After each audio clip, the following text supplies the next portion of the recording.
Hello, 12th Commerce Secretarial Practice students. Last three lectures we have started chapter number 5th Deposits ठेवी. यामधील first point acceptance of deposits हे आपण घेतलं होतं.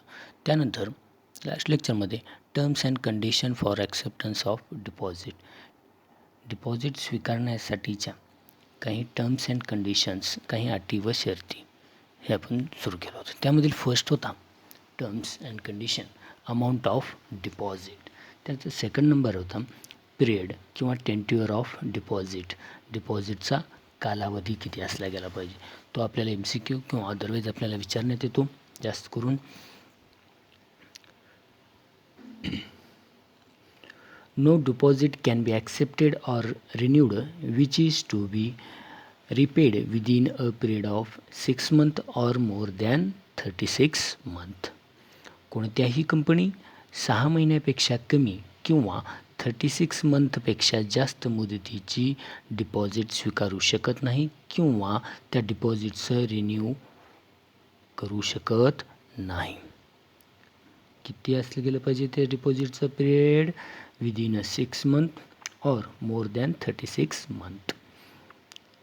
कोणतीही कंपनी 6 महिन्यापेक्षा कमी किंवा 36 मंथपेक्षा जास्त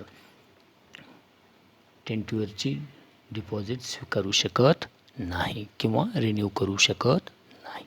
त्यानंतर third number no demand deposit. मागता क्षणी त्यांना परत करता येतं नाही deposit. Company can not accept or renew deposits repayable on demand.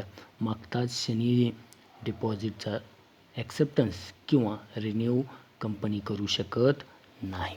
त्यानंतर fourth number secured or unsecured deposit. सुरक्षित किंवा असुरक्षित डिपॉझिट.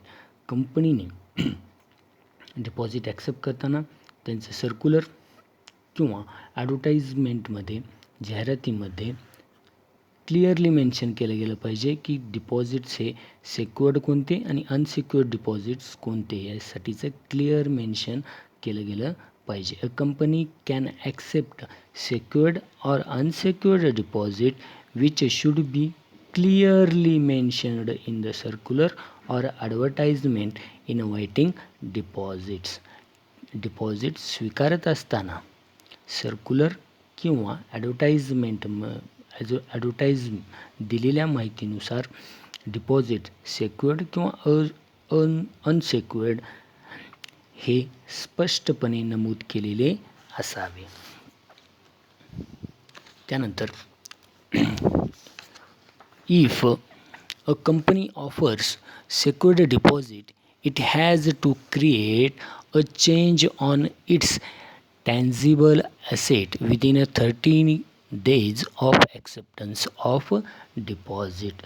जे सिक्युअर्ड डिपॉझिट आहेत, कंपनी आपल्या टॅन्जिबल असेटवरती बोजा निर्मित करते. त्याच्यावरती बोजा चार्ज ऑन इंटॅन्जिबल असेट. या टॅन्जिबल असेटवरती म्हणजे मालमत्तेवरती बोजा निर्मित करते. ही डिपॉझिट स्वीकारल्यापासून 30 डेजच्या 30 दिवसाच्या आत तो बोजा आहे जो चार्ज ऑन टॅन्जिबल असेटवरचा तो नोंदवला गेला पाहिजे. त्यानंतर fifth number application form.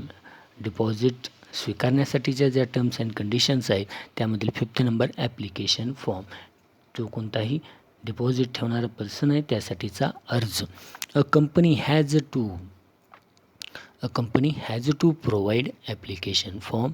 It should contains a declaration by the applicant that the deposit he is making is not made out of any money borrowed by him from another person. Application form जो कोणताही deposit करण्यात येणार आहे त्यासाठीचा अर्ज.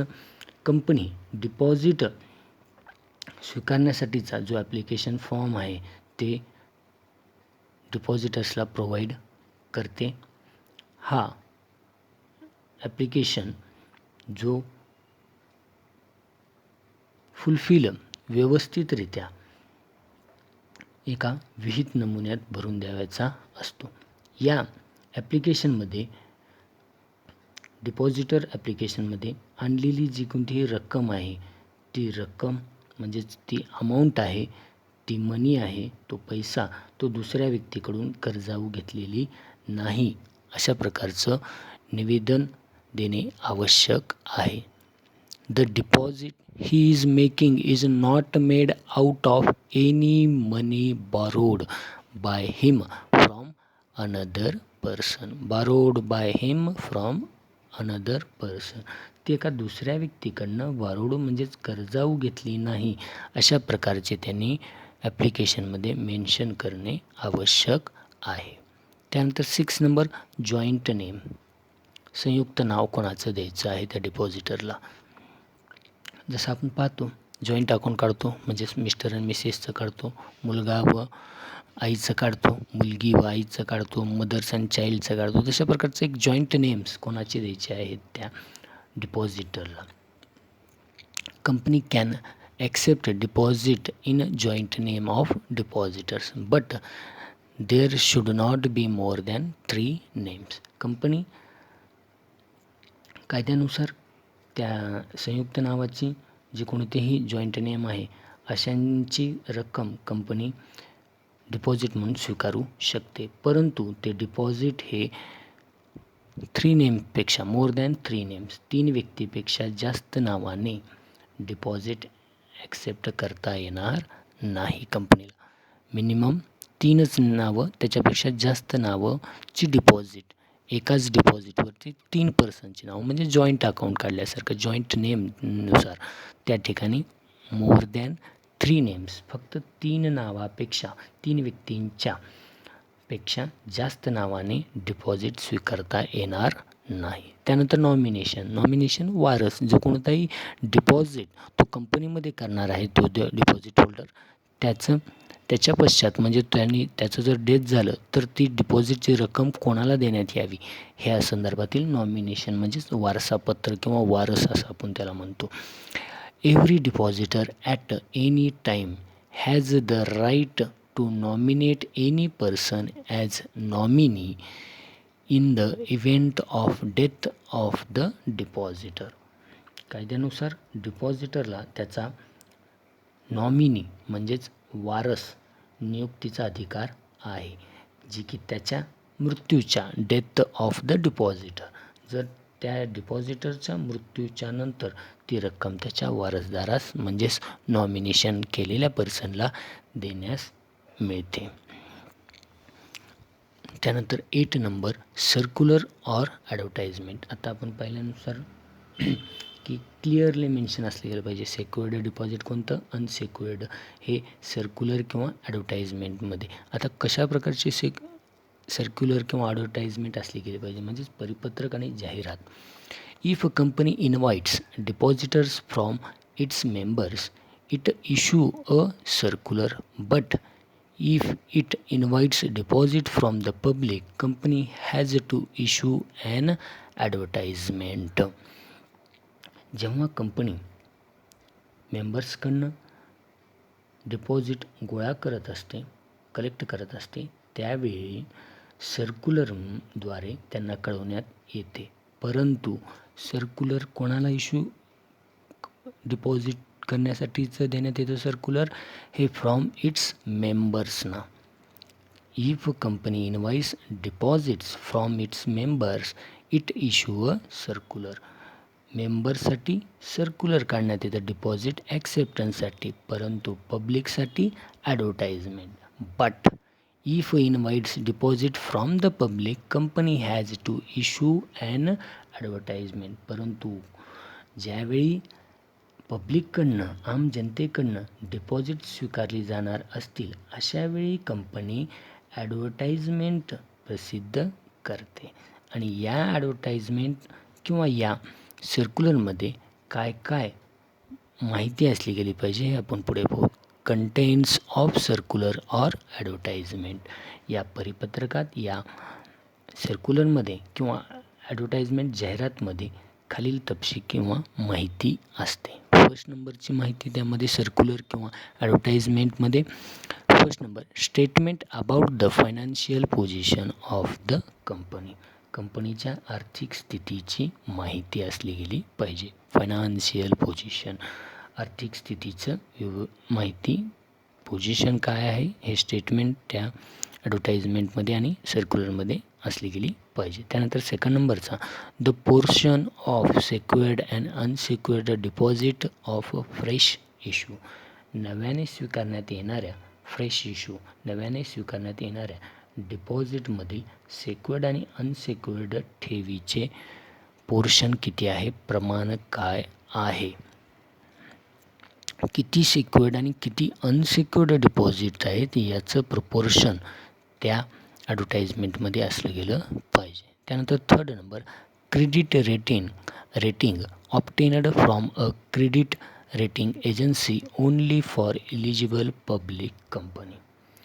फक्त पात्र कंपनीसाठी, जे एलिजिबल पब्लिक कंपनी आहे, पात्र कंपनी आहेत, त्या पात्र कंपनीसाठीच क्रेडिट रेटिंग एजन्सीकडनं एक सर्टिफिकेट त्यांना क्रेडिट रेटिंगचं असणं गरजेचं आहे. त्यानंतर फोर्थ नंबर, डिटेल्स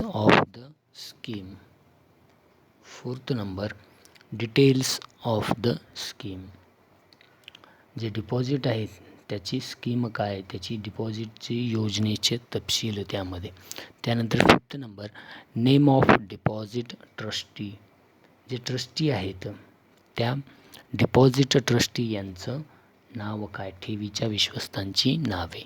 आणि त्यानंतर six number, amount due towards deposits of any previous deposits accepted by company. स्वीकारण्यात आलेल्या मागील ठेवीपैकी प्रिव्हियस डिपॉझिट्स जे आहेत त्यांची ड्यू किती शिल्लक आहे, त्यांचं देणं किती शिल्लक आहेत याची माहिती. Amount due towards deposits of any previous deposits accepted by company. स्वीकारण्यात आलेल्या मागील ठेवीपैकी ड्यू रक्कम किती आहे हे त्याच्यामध्ये मेन्शन केलं गेलं पाहिजे. अशा प्रकारचे सर्क्युलर अँड ॲडव्हर्टाइजमेंटमध्ये हे 6 पॉईंट्स त्या ॲडव्हर्टाइजमेंटमध्ये माहितीसाठी दर्शविले गेले पाहिजेत. त्यानंतरचा पुढचा contents of circular of advertisement पाहिलं. त्यानंतर B number, filing of circular or advertisement with registrar of company. Registrar of company, नोंदणी अधिकाऱ्याकडे त्या सर्क्युलरची किंवा त्या ॲडव्हर्टाइजमेंटची नोंद करणे. आता नोंद करणे म्हणजे त्या रजिस्ट्रारकडे काय, company has to file a copy of circular or advertisement signed by all directors with the registrar of companies. Register of कंपनीजमध्ये म्हणजेच नोंदणी अधिकाऱ्याकडे जे काही वरील आपण कंटेंट्स पाहिले, कोणते सर्क्युलर ऑर ॲडव्हर्टाइजमेंटमध्ये काय काय असलं गेलं पाहिजे याची पूर्ण जाहिरात तयार झाल्यानंतर, ॲडव्हर्टाइजमेंट तयार केल्यानंतर त्याची एक प्रत ही रजिस्ट्रार ऑफ कंपनीकडे सादर करण्यात येते आणि त्यावरती, या कॉपीवरती सर्व बोर्ड ऑफ डायरेक्टर्सचे त्या ठिकाणी काय असले गेले पाहिजे, साइनड बाय ऑल डायरेक्टर्स, सर्व संचालकांच्या त्यावरती स्वाक्षऱ्या असतात. त्यानंतर C number, issue of circular or advertisement. हे सर्क्युलर किंवा ॲडव्हर्टाइजमेंट कधी इश्यू करणे म्हणजे केव्हा प्रसिद्ध करणे. Only after 30 days of filing of a copy of a circular or advertisement with the register of companies, the company can issue the circular or advertisement. जी ती register of कंपनीकडे म्हणजेच नोंदणी अधिकाऱ्याकडे त्या सर्क्युलर आणि ॲडव्हर्टाइजमेंटची नोंद झाल्यानंतर फक्त 30 days, ओनली आफ्टर 30 days, 30 दिवसानंतर ती ॲडव्हर्टाइजमेंट प्रसिद्ध करत असते 30 दिवसानंतर. Company can send the circular to the members through register post, speed post or as email.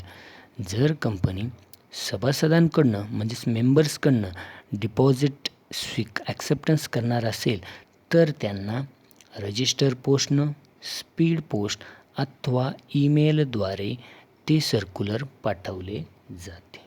आणि जर पब्लिककडनं ते डिपॉझिट ॲक्सेप्ट करायचं असेल तर for inviting the public company has to publish the advertisement in one English newspaper and one vernacular newspaper having wide circulation in the state where the company register office is located. जर company पब्लिककडनं deposit बाबत स्वीकारणार असेल, जर पब्लिककडनं company deposit, तर अशा वेळेस कंपनीला advertisement प्रसिद्ध करावी लागते आणि ती ॲडव्हर्टाईजमेंट प्रसिद्ध करत असताना, पब्लिश करत असताना एक इंग्लिश न्यूजपेपरमध्ये प्रसिद्ध करावी लागते. तसेच कंपनीचं रजिस्टर्ड ऑफिस ज्या स्टेटमध्ये आहे त्या स्टेटमधील भाषेमध्ये ती ॲडव्हर्टाईजमेंट प्रसिद्ध करणे बंधनकारक आहे. हे आपण सर्क्युलर ऑर ॲडव्हर्टाईजमेंटमध्ये पाहिलं. यानंतर एकूण या साठीचे आपल्याला टर्म्स अँड कंडिशन्स, एकूण 20 टर्म्स अँड कंडिशन्स आहेत ॲक्सेप्टन्स डिपॉझिटसाठीचे. आत्तापर्यंत आपण 8 टर्म्स अँड कंडिशन्स पाहिले. पहिला होता amount of deposit, second number period or tenure of deposit, third no demand deposit, fourth secured or unsecured deposit, fifth application form, 6 joint name, 7 nomination, 8 circular or advertisement. Total terms and condition हे 20 आहेत. आतापर्यंत 8 झालेत. Next लेक्चरमध्ये आपण घेऊयात. Thank you everyone.